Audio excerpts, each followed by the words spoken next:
Vamos a empezar. Daniel 8:14. Quiero hablarles algo de Daniel. ¿Usted sabe cuándo fue escrito Daniel? ¿En qué año fue escrito Daniel? Eso es bien importante saberlo. El libro de Daniel fue escrito 600 años antes de Cristo. Así que cuando Cristo vino 600 años antes, Daniel había escrito sobre él. Eso hace de la Biblia un libro sobrenatural, divino, por encima de cualquier otro libro que se pueda llamar sagrado, porque hay otros libros que le llaman sagrados, como el Corán, como las 5 Vedas y otros libros. Pero la Biblia supera cualquier libro que se pueda considerar sagrado. Este es el libro más impresionante que usted puede encontrar o leer, la Biblia. El nombre Daniel significa Dios es mi juez. Así que Daniel 8:14 dice: y él me dijo, hasta 2300 tardes y mañanas el santuario será purificado. Noten que este tema lo vamos a dividir en 2 partes. Hoy vamos a ver la profecía de las 70 semanas y mañana vamos a ver la profecía completa de los 2300 años. Mañana es clave que usted venga. Yo sé que los días lunes es cuando la asistencia a veces baja. Mañana vamos a ver cómo Dios explica el juicio de Dios. ¿Usted sabe que a través de esta profecía Dios explica su juicio? ¿Usted sabía eso? ¿Usted sabía que el juicio de Dios tiene 3 fases? ¿Usted sabía eso? A ver, ¿cuántas fases tiene? 3. 3 fases tiene el juicio de Dios. Así que si usted quiere entender el juicio de Dios, tiene que venir mañana. Así que esta purificación del santuario tiene que, este de 2300 años tiene que ver con un santuario que va a ser purificado. ¿Vamos a seguir? Muy bien, Daniel 8:17 dice, él se acercó a donde yo estaba, está hablando Daniel, y cuando llegó el ángel me aterroricé y caí sobre mi rostro, pero él me dijo, entiende, hijo de hombre, que la visión se refiere, ¿a qué cosa? Al tiempo del fin. Yo les hago una pregunta, ¿para cuándo es esta profecía? Para el tiempo del fin. Entonces, ¿por qué hay pastores y predicadores diciendo que el Antiguo Testamento ya no vale? ¿Usted no ha escuchado pastores y predicadores evangelistas que anden diciendo, es que el Antiguo Testamento ya es cosa del pasado? Eso ya no vale. Eso era para Moisés. Mentira. ¿Usted sabe por qué mucha gente no entiende profecía? Porque no entiende Daniel. Para que usted entienda el libro de Apocalipsis, usted tiene que entender primero ¿qué libro? Daniel. Y el diablo sabe que si usted no entiende Daniel, jamás usted va a entender Apocalipsis. Así es. Por eso es importante que nosotros entendamos Daniel. Por ejemplo, Daniel es el único libro que me explica a mí qué es una bestia. ¿Usted ha escuchado de la marca de la bestia? ¿Y qué es una bestia? El único libro que me explica qué es una bestia es Daniel. Usted no lo va a encontrar en Apocalipsis. Daniel es el que me explica. Así que esta profecía tiene que ver ¿con qué? Con el tiempo del fin. ¿Ok? ¿Vamos a seguir? La visión de las tardes y mañanas que ha sido relatada es verdadera, pero tú guarda en secreto la visión porque se refiere a muchos días aún lejanos. No era para el tiempo de Daniel, era para el futuro. Sigamos. Así que Daniel 8 y 9 incluye la profecía del Mesías y esa es la profecía que vamos a estudiar en esta oportunidad. Una profecía impresionante. La profecía de Cristo. ¿Cuándo era de que el Mesías tenía que estar acá? Ahora, quiero explicar algo bien importante. Vamos a Daniel 8. Vamos a Daniel 8, hermanos. Si tiene su Biblia, vamos a Daniel, capítulo 8. Note lo que dice Daniel 8 y vamos a leer el versículo 26. Dice, la visión de las tardes y mañanas que se ha referido es verdadera y tú guarda la visión porque es para muchos días. Yo, Daniel, quedé quebrantado y estuve enfermo algunos días y cuando convalecí atendí los negocios del rey pero estaba espantado a causa de la visión y no, ¿qué cosa? ¿Entendió Daniel la visión? No, no la entendió. ¿Usted sabe dónde se le explica a Daniel la profecía? En el capítulo 9. Note lo que dice el versículo. Si usted lee en el capítulo 9, en el subtítulo dice oración de Daniel, pero en el versículo 20 dice explicación. Aún estaba hablando y orando y confesando mi pecado y el pecado de mi pueblo Israel, y derramaba mi ruego delante de Jehová, mi Dios, por el santo de mi Dios, santo monte de mi Dios. Aún estaba hablando en oración cuando el varón Gabriel, a quien había visto, ¿dónde? A ver, ¿dónde lo vio Daniel? En la visión. Gabriel, a quien vi en la visión, al principio, volando con presteza, vino a mí como la hora del sacrificio de la tarde y me hizo, ¿qué cosa? Entender. Así que la explicación está en el capítulo 9, entender. Y habló conmigo diciendo: Daniel, ahora he salido para darte sabiduría y entendimiento. Al principio de tus ruegos fue dada la orden y yo he venido para enseñártela, porque tú eres muy amado. Entiende pues la orden y entiende, ¿qué cosa? La visión, ¿ok? La visión. Así que en el capítulo 9 está la explicación de esta profecía de los 2300 años o días. Noten lo que dice acá. Gabriel explica: 70 semanas están determinadas ¿sobre quién? Sobre tu pueblo. ¿Cuál era el pueblo de Daniel? Israel. A ver, hermanos, no hemos iniciado y ya veo que algunos días están durmiendo.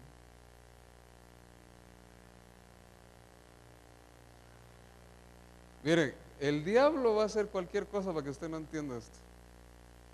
Y para que usted pase toda la semana y se vaya en cero. ¿Usted sabe por qué hay mucha gente confundida con la palabra de Dios? ¿Usted sabe por qué? Oseas lo dice: mi pueblo perece porque le faltó conocimiento. Mire, luche por no dormirse. A las 9 le damos permiso para que usted se vaya a dormir. ¿Está bien? Usted puede dormir lo que usted quiera, pero ahorita luche por entender esto. Esto es clave. Esto es clave. 70 semanas están determinadas sobre tu pueblo. Es decir, de los 2300 días, 70 semanas son para Israel. A ver, ¿se está entendiendo? ¿Se está entendiendo? A ver, escuchemos, porque si usted se pierde más adelante va a decir: no entendí nada. Pongamos atención. De los 2300 días, 70 semanas son para Israel. Y sobre tu ciudad, Jerusalén, para acabar con la prevaricación, concluir el pecado, expiar la iniquidad, y para traer la justicia de los siglos, sellar la visión, la profecía, y ungir ¿a quién? Al santo. ¿Quién cree usted que es el santo de los santos? Es Cristo. Así que entre las 70 semanas, ¿quién tiene que aparecer? Jesús.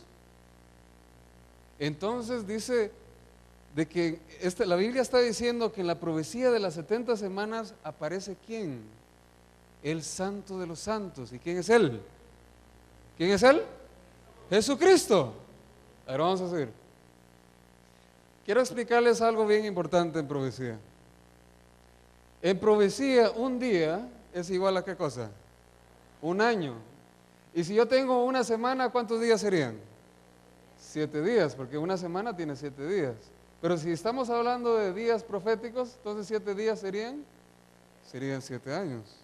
Ahora, ¿dónde yo encuentro eso? Siguiente. Note que Ezequiel, mire, le voy a dar un consejo. Cada noche que usted venga, traiga un papel y traiga un lápiz. Me gusta esta hermana que está aquí, ella está apuntando todo. En Ezequiel 4:6 dice: día por año te lo he dado, Ezequiel. Y dice Números: conforme a los números de los días, de los 40 días en que reconocisteis la tierra, llevaréis vuestras iniquidades 40 años. Un año por cada ¿qué cosa? Cada día. Y conoceréis mi castigo. Así que un día En profecía, según Ezequiel, según números, es igual a un año. ¿Ok? Ok, vamos a avanzar. Así que si tenemos 70 semanas, para tener los días tendríamos que multiplicarlo por 7. ¿Y eso nos daría cuántos días? Entonces, 70 semanas, ¿cuántos días son? 490 días. En este periodo de tiempo, ¿quién tiene que estar aquí en esta profecía? Cristo. Cristo. Ahora, estos 490 años, porque un día es igual a un año, son cortados ¿de dónde? Vamos a seguir. ¿Son cortados de qué? De los 2300 años. Vamos a ilustrarlo. Aquí tenemos la profecía grande, mire, la que llega hasta el tiempo del fin, y luego las 70 semanas o 490 años sería, a ver, siguiente, sería un bloque. ¿Están viendo?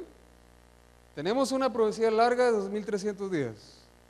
Y entre esta profecía están las 70 semanas que son de Israel, que realmente son ¿cuántos años? 490 años. Entonces, mire, está fácil. Lo único que yo necesito saber es cuándo empezó la profecía. Y yo puedo avanzar al futuro 490 años y Cristo tiene que estar acá, en la tierra. Miren, esto no es difícil. No es tan difícil. Vamos a avanzar. Vamos a avanzar, después explicamos eso. ¿Cuándo inicia el periodo de los 2300 años? A ver, ¿cuándo comenzó? Daniel 9:24 dice, 70 semanas están determinadas sobre tu pueblo y sobre tu santa ciudad, sobre Jerusalén. Sepa pues y entiendas que desde la salida de la palabra para restaurar, ¿qué? ¿Restaurar dónde?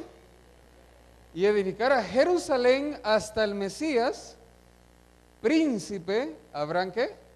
7 semanas y 62. Pregunta, ¿cuánto es 7 más 62? ¿Cuánto es? A ver, ¿cuánto es? 69. Así que la profecía me está diciendo que desde la orden para restaurar a Jerusalén hasta el Mesías hay 69 semanas.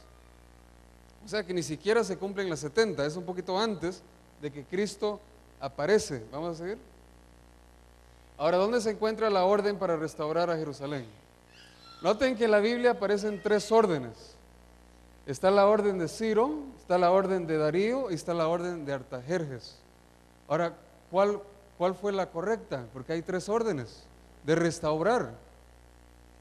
Cuando nosotros leemos el libro de Esdras, capítulo 1, verso 2 al 4, dice que la orden de Ciro, como la de Darío en el capítulo 6, los 2 primeros decretos tuvieron que ver con la reconstrucción de ¿qué cosa? Del templo. ¿Pero de qué se refería Daniel? ¿Reconstrucción de qué cosa? De Jerusalén, no del templo. Entonces, estas 2 no califican, tiene que ser de plano la de Artajerjes. Vamos a seguir. Noten la orden de Artajerjes. Tenía que ver no solamente con la reconstrucción de Jerusalén, sino también con su restauración civil, jurídica y administrativa. Esto está en Esdras capítulo 7. Vamos a seguir. Noten lo que dijo Artajerjes. Artajerjes, rey de los reyes, a Esdras, sacerdote, escriba perfecto de la ley del Dios del cielo, salud. Por mí es dado mandamiento, que cualquiera que quisiera en mi reino, del pueblo de Israel y de sus sacerdotes y levitas, ir contigo a Jerusalén, vaya. Y por mí el rey Artajerjes es dado el mandamiento a todos los tesoreros que están al otro lado del río, que todo lo que demandare Esdras, sacerdote, escriba de la ley de Dios del cielo, concédase luego. Aquí está la orden para ir a Jerusalén y restaurar.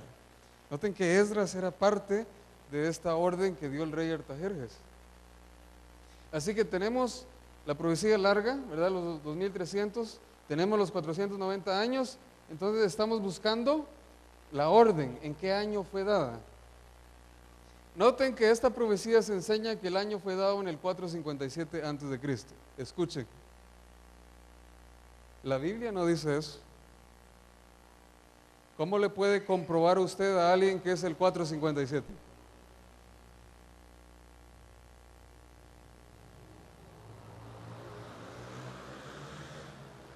Quiero explicarle algo.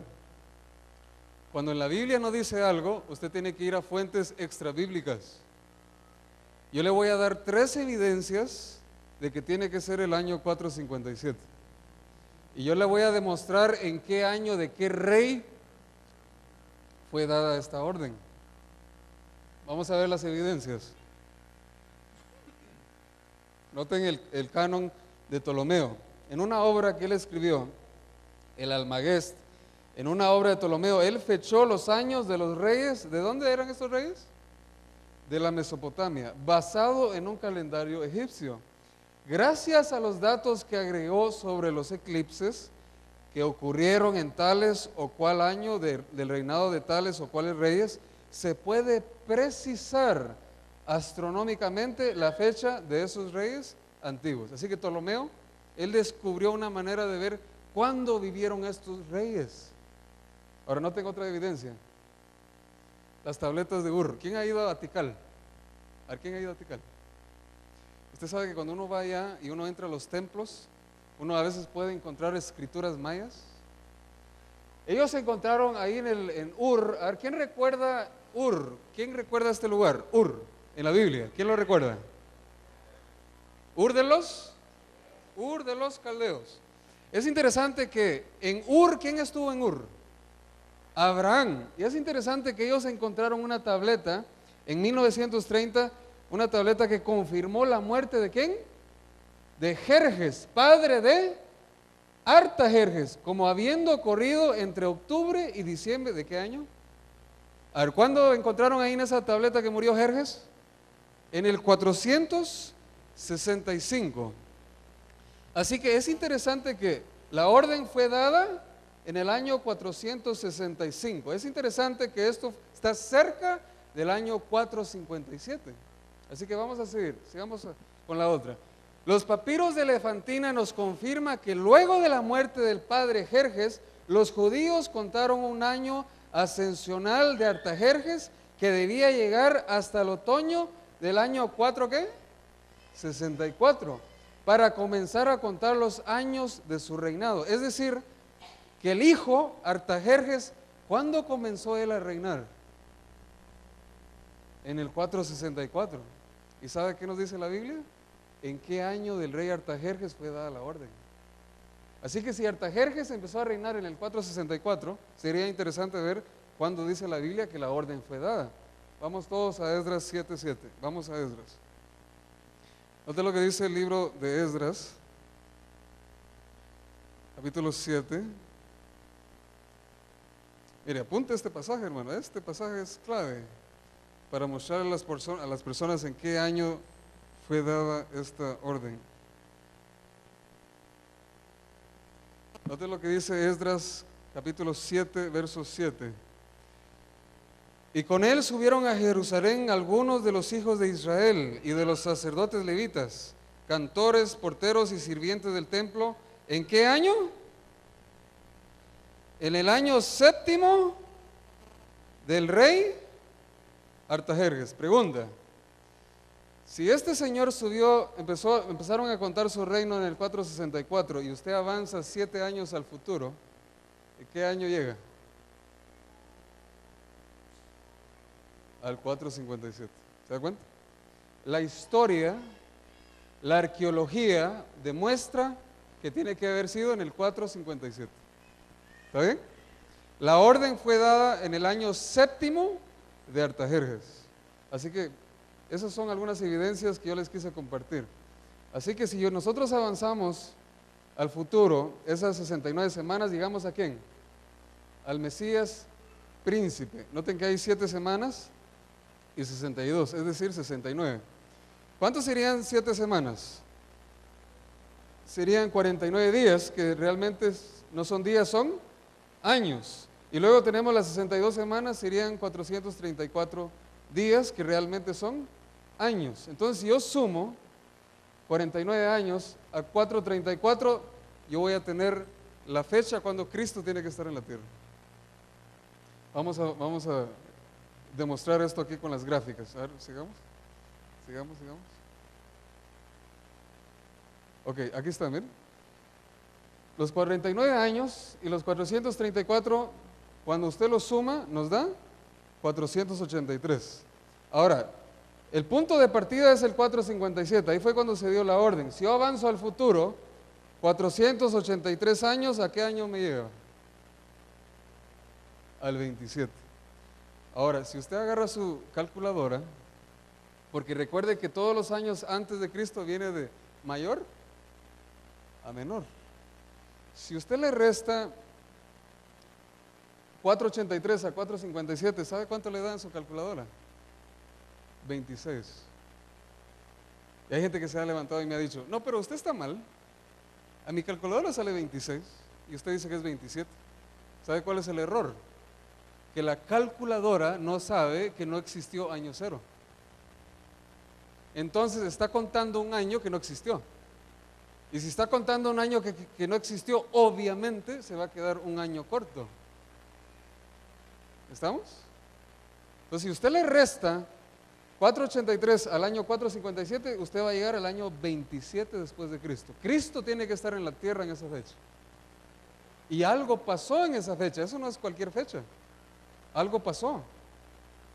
Vamos a seguir. Así que vamos a resumir. ¿Cuándo fue dado el decreto? La orden 457. ¿Cuánto tengo que avanzar al futuro?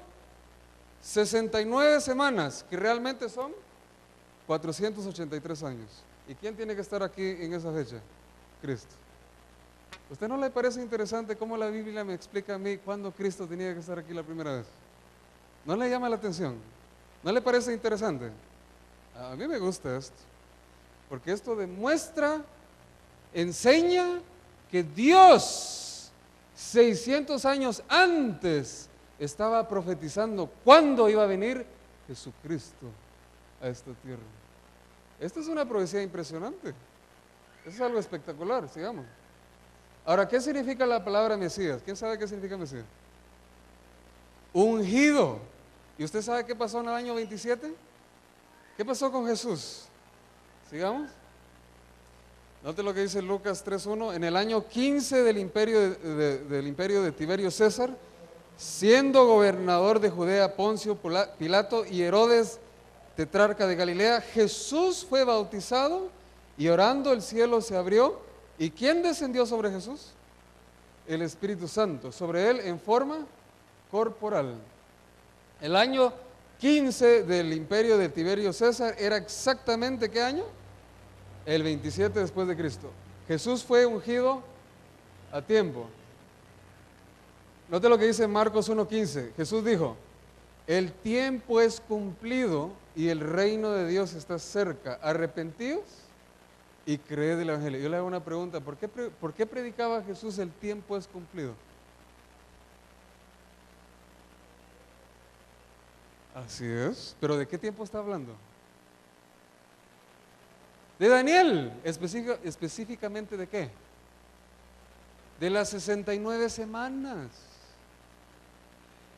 Jesús estaba diciendo, miren señores, el tiempo de Daniel se cumplió. De la orden de Jerusalén hasta el Mesías, las 69 semanas se cumplió. ¿Y cuándo se cumplió? En su bautismo. Desde que él se bautizó, él empezó a predicar, el tiempo es cumplido. Vamos a seguir. Note lo que dice Hechos 10:38.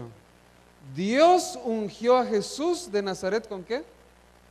Con el Espíritu Santo y ¿con qué? Y con poder. ¿Y qué decía Daniel 9? Que era necesario ungir al santo de los santos. ¿Se da cuenta? Se cumplió la profecía. Cristo, ¿usted sabía que Cristo se tenía que bautizar en el día exacto? ¿Usted sabía eso? Jesús no se bautizó en cualquier día, Él se bautizó cuando se cumplió el tiempo. ¿Se da cuenta? Jesús no hacía nada que no iba de acuerdo con el plan divino. Vamos a seguir. Note lo que dice Gálatas 4:4, más venido el cumplimiento de ¿qué cosa? Del tiempo Dios envió a su Hijo, nacido de mujer, súbdito de la ley. ¿Qué sucede al final de las 70 semanas? Vamos a seguir. Después de las 62 semanas se quitará la vida del Mesías. Interesante que entre las 70 semanas aparece también la muerte de Cristo. No por sí, dice, el pueblo de un príncipe que ha de venir destruirá la ciudad y el santuario. Noten que hasta se profetizó la destrucción del santuario. Luego dice, con inundación será el fin de ella hasta el fin de la guerra será talada con asolamiento. Así que la profecía me está diciendo que dentro de las 70 semanas también aparece la muerte de Cristo. Y no solamente la muerte de Cristo, sino la destrucción de la ciudad que es Jerusalén y el santuario. ¿Vamos a seguir? Y en otra semana se confirmará el pacto a muchos y la mitad de la semana hará cesar el sacrificio y la ofrenda. ¿Usted sabe dónde aparece usted y yo aquí? Aquí donde dice muchos. Aquí ya aparecemos nosotros. Y vamos a explicar esto más adelante. ¿Sigamos? Así que hay una semana profética o 7 años literales que faltan a la profecía, porque acuérdese usted que nosotros avanzamos ¿cuántas semanas al futuro? 69. Entonces hace falta una semana, porque son 70. ¿Ok? Ahora vamos a analizar esta semana. ¿Cuál es la mitad de 7? Vamos a ver 3,5. ¿Sigamos? Noten que la profecía dice que a la mitad de esta semana algo pasaría. Dice aquí, 3 años y medio, 3 años y medio del año 27, si yo avanzo al futuro, ¿a qué día o fecha llego? ¿A qué fecha llego? A ver, repitiendo, si yo avanzo del año 27, 3 años y medio, que es la mitad de la semana, ¿a qué año llego? Al 31, así que algo debería de haber pasado en el año 31. Algo debería de haber pasado. Así que ya vimos de que la orden fue dada en el 457, avanzamos 69 semanas, llegamos al año 27 después de Cristo y luego nos hace falta una semana, ¿verdad? Y esta semana la dividimos en 2 porque eso enseña la profecía.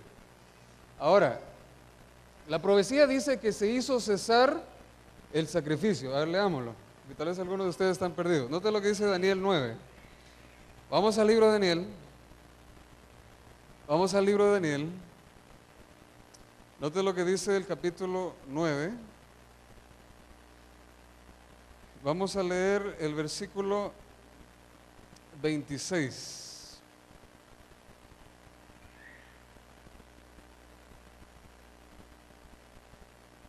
Dice, después de las 62 semanas se quitará la vida al Mesías, mas no por sí. Y el pueblo de un príncipe que ha de venir destruirá la ciudad y el santuario. Y su fin será de inundación hasta el fin de la guerra, durarán las devastaciones. Verso 27. Y por otra semana se confirmará el pacto con muchos. Y a la mitad de la semana se hará cesar, ¿qué cosa? El sacrificio. La última semana que falta dice que a la mitad se haría cesar el sacrificio. Hermanos, ¿por qué se hacían sacrificios antes? Exactamente, porque los corderitos que eran sacrificados antes representaban al verdadero cordero que iba a dar la vida, su vida por nosotros. Pero hasta que Él viniera la primera vez, había que sacrificar un cordero. Le voy a explicar. Hace poquito vino la mansión del Mesías a la capital. Estuvo en Shela, estuvo creo que en Totonicapán. ¿Hay alguien aquí que tuvo la oportunidad de ir a conocer? ¿Usted fue? Ah, qué alegre, los felicito. Para aquellos que no fueron,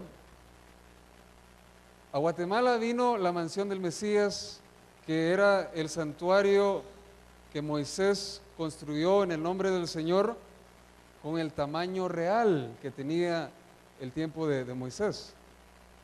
Entonces, es interesante que por cierto, yo era uno de los que daban los guías a las personas, no sé si alguien me recuerda, ¿usted sí me recuerda? Ah, bueno, yo era una de las personas que daba el recorrido, yo le explicaba a la gente muchas cosas, solo que ahorita no, ese no es el tema, porque ahí me voy a llevar una hora, pero le voy a hacer un resumen rapidito. Cuando alguien cometía un pecado, noten de que el santuario estaba en el centro del campamento. ¿Por qué estaba en el centro? Porque Dios desea morar en el centro de su pueblo. Y nosotros también, Dios desea morar en nuestro corazón, en nuestras vidas.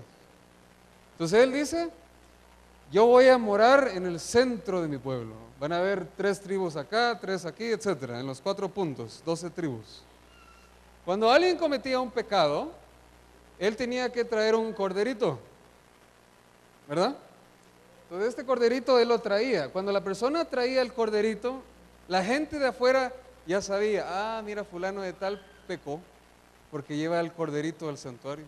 Entonces eso era penoso. Si usted llevaba un corderito al santuario era porque usted había cometido un pecado. Y usted estaba buscando ¿qué cosa? El perdón. Así que desde ahí ya usted estaba pasando alguna vergüenza, o yo, ¿verdad? Si hubiéramos vivido en esos tiempos. Así que el corderito se llevaba acá. El sacerdote inspeccionaba el cordero. ¿Por qué? Porque el cordero tenía que ser sin defecto. Ahora, ¿por qué? Porque Jesús fue sin defecto. ¿Está bueno? Cuando el corderito era presentado al sacerdote, él miraba que estaba sin defecto. Entonces, el corderito lo agarraba el pecador, ¿y qué hacía el pecador?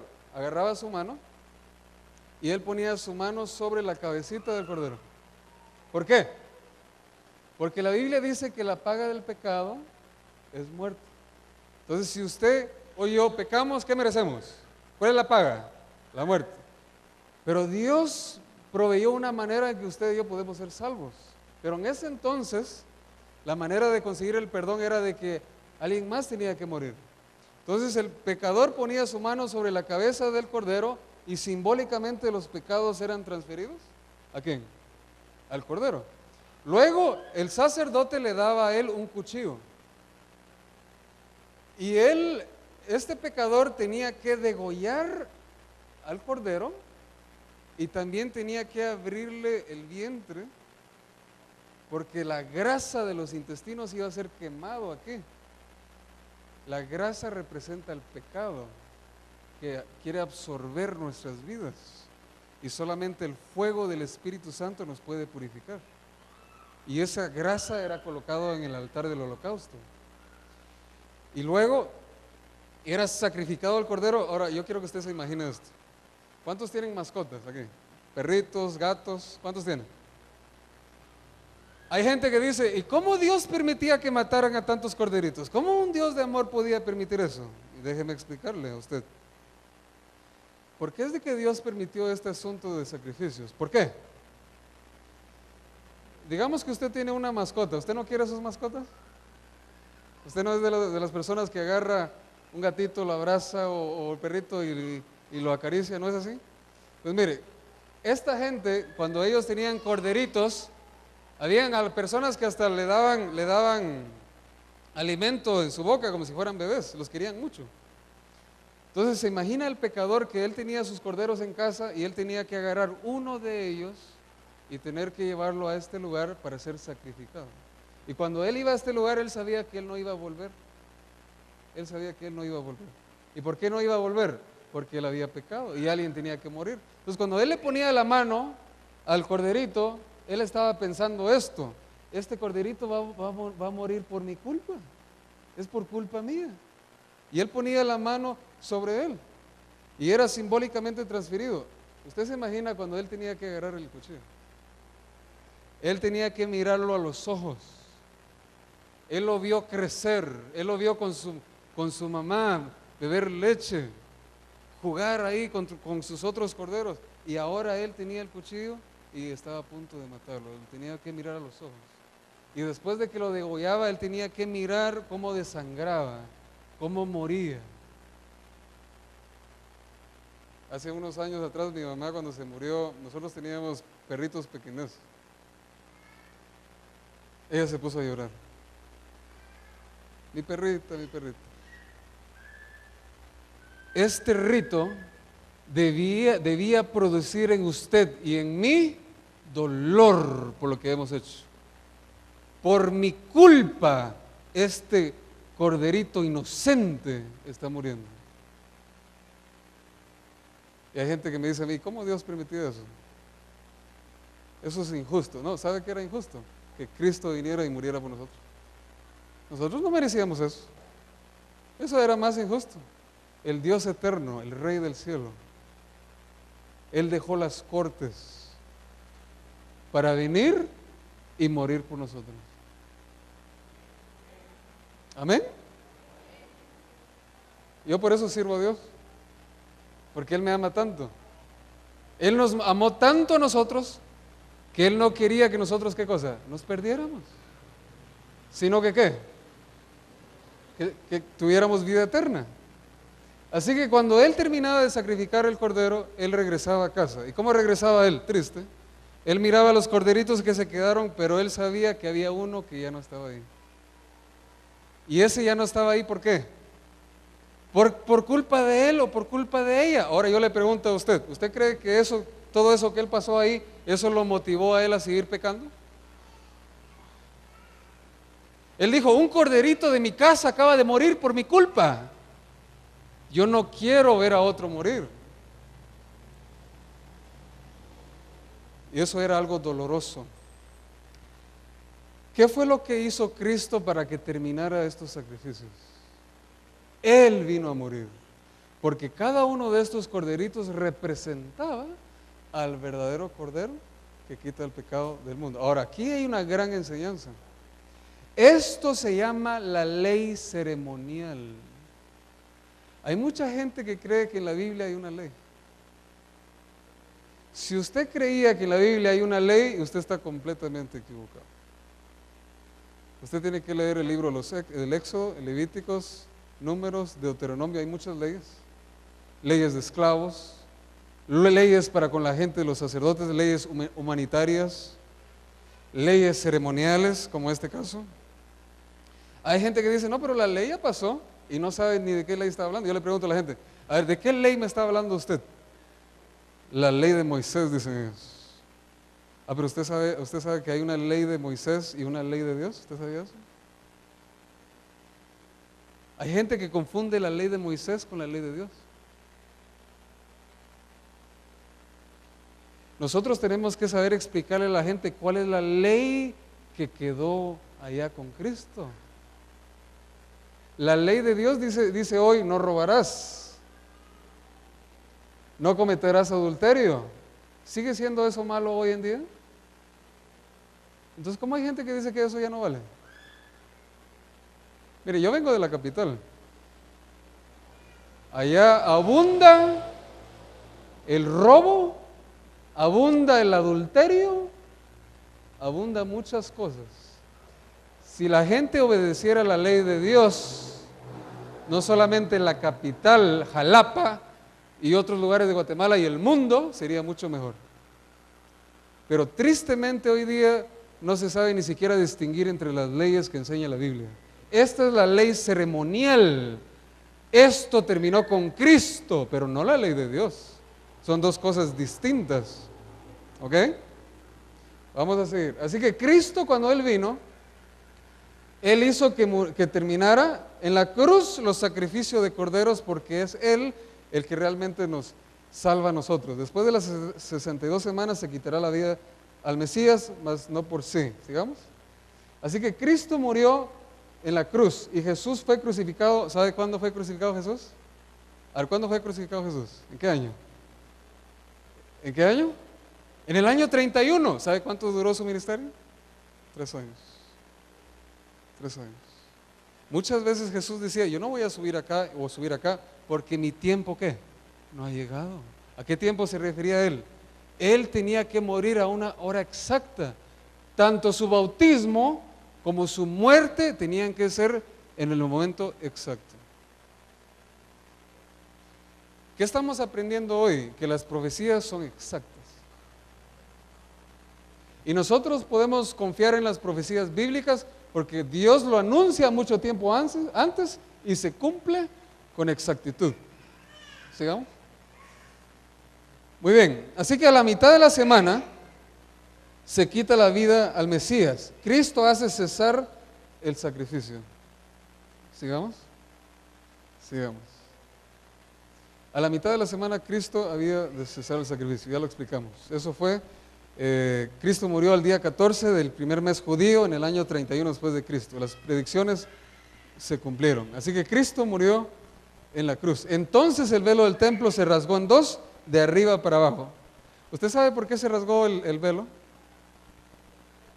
Porque ahí terminó el sistema de sacrificios, ahí terminó. Y es interesante que se cortó de arriba hacia abajo. ¿Por qué cree usted que fue de arriba hacia abajo y no de abajo hacia arriba? Porque esto Dios mismo lo cortó. Dios mismo se encargó de decirle a esta gente, miren esto, terminó. Esto ya no tiene, este ceremonial ya no tiene sentido, ya se cumplió en Cristo. Según las profecías de Daniel, el pacto de Dios con los judíos terminaría ¿cuándo? En el año 34 después de Cristo. Si yo le hiciera un examen mañana y yo le dijera a usted, ¿cuándo dejó Israel de ser el pueblo favorecido de Dios? ¿Cuál sería su respuesta? Si un día usted se encuentra con un judío y un judío le dijera a usted, ustedes son gentiles, nosotros somos el pueblo de Dios.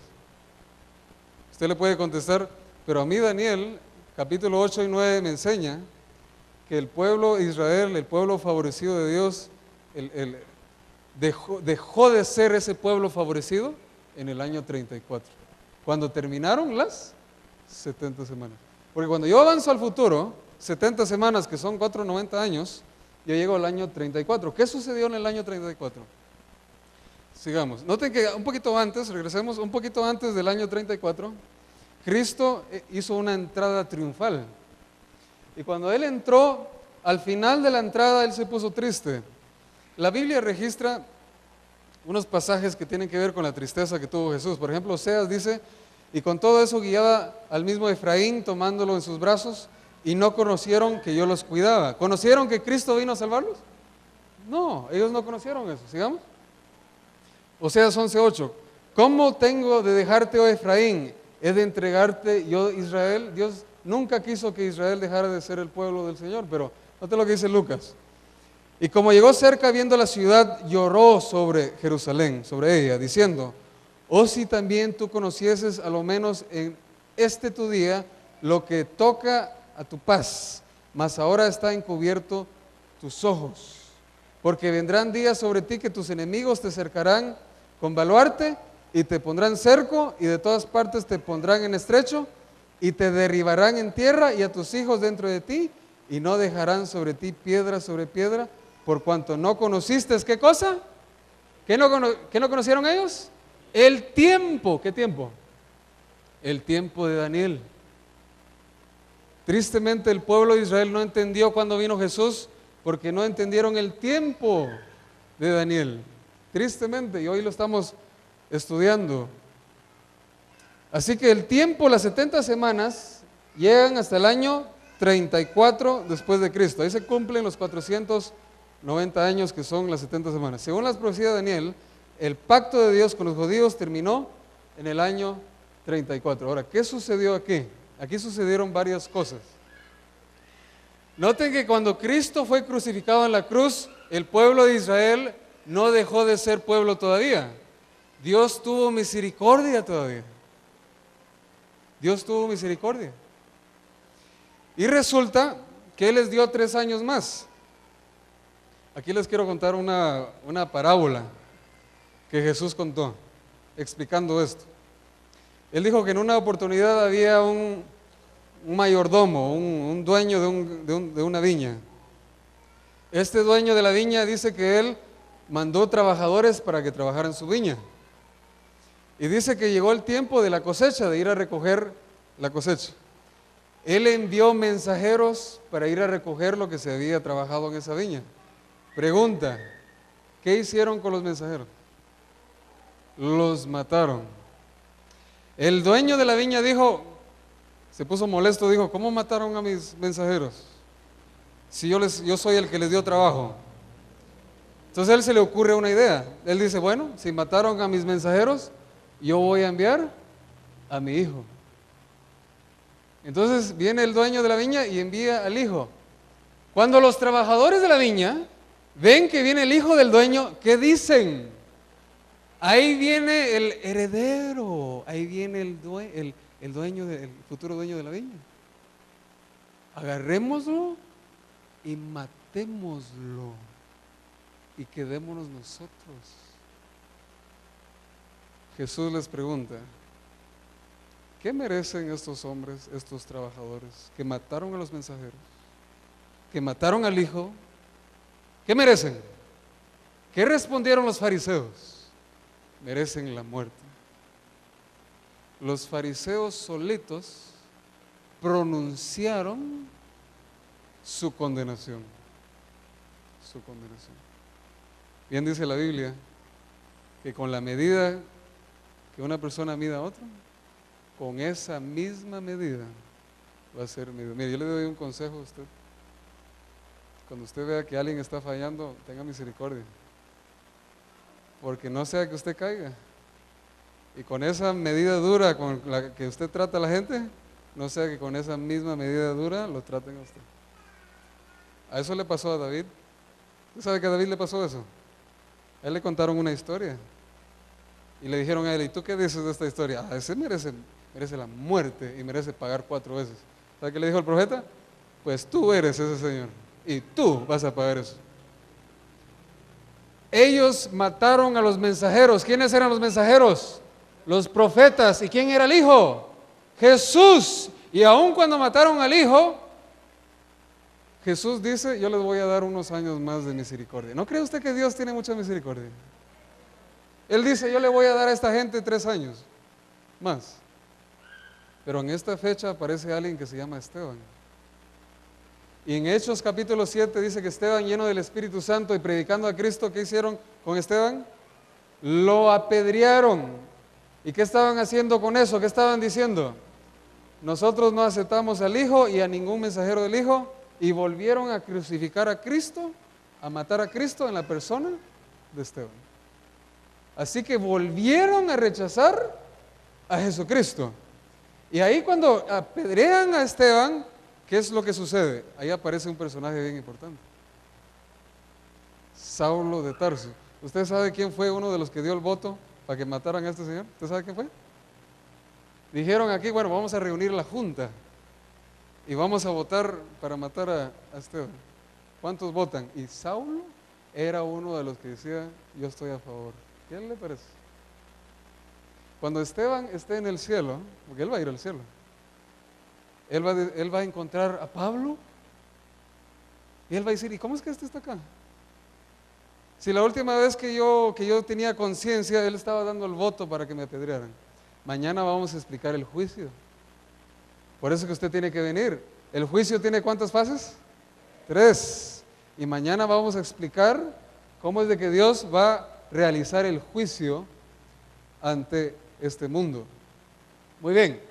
Así que Esteban es apedreado y los discípulos se ven obligados ¿a qué? A irse, y de repente el evangelio se empieza a predicar a muchos. Vamos a seguir. Esteban fue apedreado y los líderes judíos rechazaron nuevamente el evangelio. Así que cuando rechazan nuevamente el evangelio en el año 34 después de Cristo, sucede de que el pueblo de Israel deja de ser el pueblo favorecido de Dios. Y ahí es donde Pablo empieza a predicar esto. Escuchen lo que dice aquí.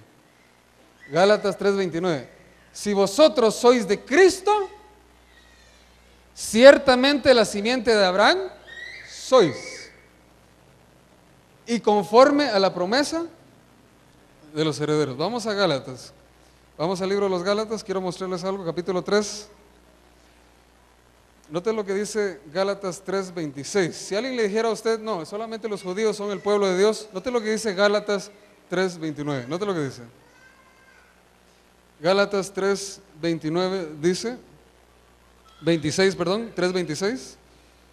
Pues todos sois hijos de Dios por la fe, ¿en quién? En Cristo.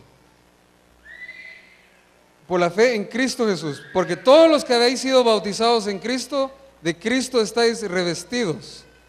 Luego, ¿qué dice? Ya no hay ¿qué?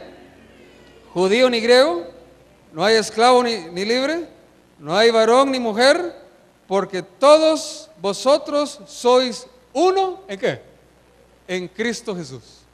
Así que si usted cree en Cristo, usted es descendiente de Abraham. Y ahí es donde se cumple la profecía que dice que después se realizará el pacto con muchos. Y eso incluye a la gente de Jalapa. Eso incluye a los guatemaltecos. ¿Se da cuenta qué preciosa es esta profecía? ¿Qué aprendimos hoy? Aprendimos varias cosas. Cristo iba a venir a las 69 semanas.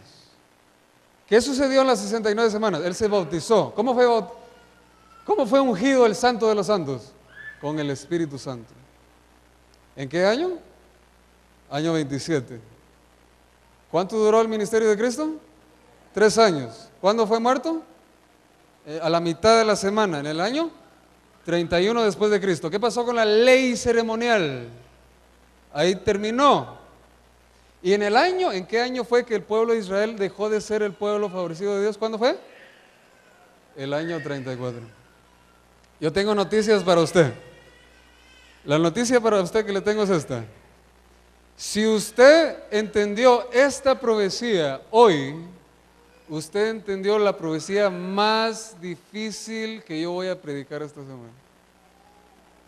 Así que si usted entendió esta profecía, usted se puede dar una manadita atrás de felicitaciones que usted entendió lo más duro.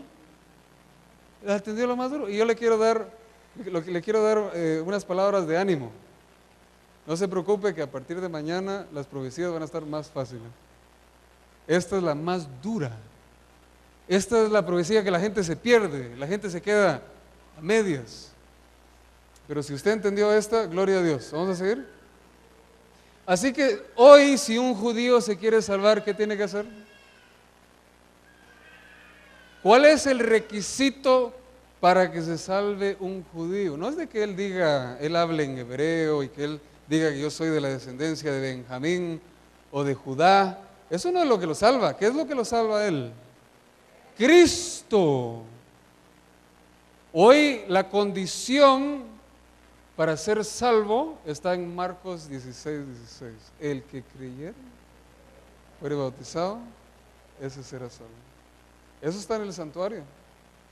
El primer mueble que usted encontraba era el altar del holocausto.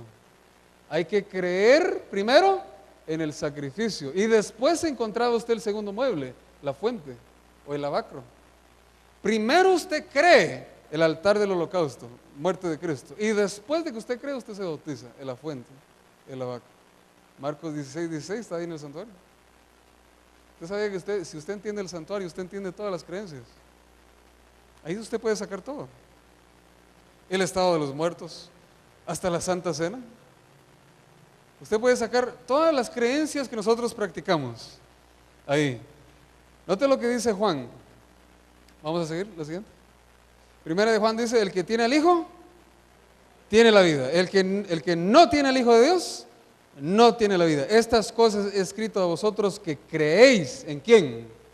En el nombre del Hijo de Dios, para que sepáis que tenéis vida eterna y para que creáis en el nombre del Hijo de Dios. Yo le quiero decir a usted una cosa. Si usted quiere entender cuánto usted vale, mire la cruz de Cristo. Dios ha dicho, con amor eterno te he amado, y por eso yo te prolongué mi misericordia. Gloria a Dios por el grande amor que Dios tiene por nosotros, hermano. Gloria a Dios. Y para ir terminando, la Biblia dice, cree en el Señor Jesucristo y serás salvo tú y tu casa. Yo le quiero decir a usted una cosa. Yo tengo la fe en Dios que un día yo voy a ver a mi Cristo cara a cara. Y cuando yo lo vea a Él, a la persona que yo le voy a agradecer de que yo me salvé. Claro que sí, que la gloria es para Él. Pero hay una persona que Dios usó para que yo estuviera en la iglesia y para que yo sirviera a Dios. ¿Sabe quién fue? Mi mamá. Si alguien se va a ganar esa estrellita en su corona de que su hijo entró al reino de los cielos y logró llevar a mucha gente a los pies de Cristo, va a ser mi madre. Yo veo aquí muchas madres, o tal vez futuras. Yo le quiero decir una cosa: las decisiones que usted tome en esta vida pueden influir en toda su familia, en toda su familia. Por eso, si aquí hay jóvenes, señoritas, es importante que usted sepa con quién se va a casar, porque esa persona con que usted se case puede ser el fracaso de su vida espiritual y de su familia. Y si usted ya es una persona, una mamá, una esposa que ya tiene su familia, ya se casó, Dios espera que usted dé el ejemplo. Yo estoy hablando de las madres porque mi mamá es la que, gracias a ella, yo estoy aquí. Gracias a ella. Yo quiero finalizar diciendo lo siguiente. ¿Cuántos esta noche queremos decirle al Señor Jesús, Señor, yo reconozco que soy pecador? Y así como estas personas que iban al santuario llevando un cordero, hoy yo no necesito llevar un cordero porque Cristo murió por mí. Y yo quiero dar gracias a Dios que en algún momento de la historia Dios pensó en mí, Dios pensó en usted. Y yo quiero darle gracias a Dios porque la Biblia me está enseñando esta noche que Dios me ama, que Dios desea que yo un día esté con Él, porque Él desea que no solamente yo, sino toda mi familia entre al reino de los cielos. Si usted es una persona que le quiere decir al Señor esta noche, Señor, yo reconozco que yo te necesito en mi vida, yo necesito de tu presencia en mi familia, yo necesito que tú trabajes con mi carácter, yo necesito que tú me ayudes en mi hogar, yo necesito que tú me ayudes allá con mis amigos, allá en el colegio, en la universidad, porque yo no ando en buenos caminos, yo necesito de Dios. Cuando nosotros predicamos profecía, no se trata tanto de los números, se trata, señores, de Cristo. Y toda profecía que se predica, Cristo tiene que ser levantado. Así que si usted cree en Jesús, y si usted cree que Jesús le puede ayudar a usted, y usted quiere decirle al Señor Jesús, Señor, yo necesito más de ti en mi vida, y yo deseo que tú mores en mi corazón, yo quiero que usted se ponga de pie, vamos a tener una oración por usted, ¿está bien? ¿Amén? Gloria a Dios. ¿No dice amén la iglesia? Amén, hermanos. Vamos a orar, que Dios pueda bendecirnos. Vamos a orar. Bendito Dios que estás en los cielos. Qué lindo, Señor, es venir a tu casa para estudiar tu palabra. Bendito Dios, aunque hemos estudiado una de las profecías más difíciles, hemos aprendido, Señor, de que tú un día tomaste la decisión de bajar a esta tierra para rescatarnos. Bendito Dios, tú sabes que sin ti estábamos perdidos. Y alabamos tu nombre, Señor, de que tú pensaste en nosotros. Gracias, Señor, porque para ti somos hijos y tú nos amas. Tal vez alguien entró esta noche, Señor, con un problema, con una necesidad. Esta noche te queremos decir, Señor, entra en nuestras vidas, entra en nuestro corazón. Perdónanos, Señor, si te hemos fallado, si te hemos ofendido. Si nos hemos alejado de ti, Señor, perdónanos. En esta noche, Señor, queremos volver a ti. Y bendito Dios, deseamos de que tu Santo Espíritu pueda habitar en nuestras vidas. Bendice a todos los hogares, todas las familias aquí, Señor. Tú sabes, Señor, que necesitamos de ti. Bendice a los padres, bendice a los hijos, a los solteros, bendice a los jóvenes, bendice a los niños. Bendito Dios, todos los que estamos acá, queremos poner nuestra vida en tus manos. Mañana vamos a venir para estudiar sobre el juicio. Ayúdanos, Señor, a hacer planes para atraer a otras personas. Bendito Dios, tú dejaste la palabra profética que nos enseñará a estar preparados para cuando tú aparezcas en las nubes de los cielos. Ayúdanos, Señor, a confiar en ti y ayúdanos, Señor, a hacer el esfuerzo de venir esta semana, que va a ser una semana muy especial. Quédate con nosotros y gracias por tu palabra y gracias por tu amor y tu perdón. Te lo pedimos en el nombre de Jesús. Amén. Hermanos, que Dios les bendiga y que tengan una feliz noche. Amén.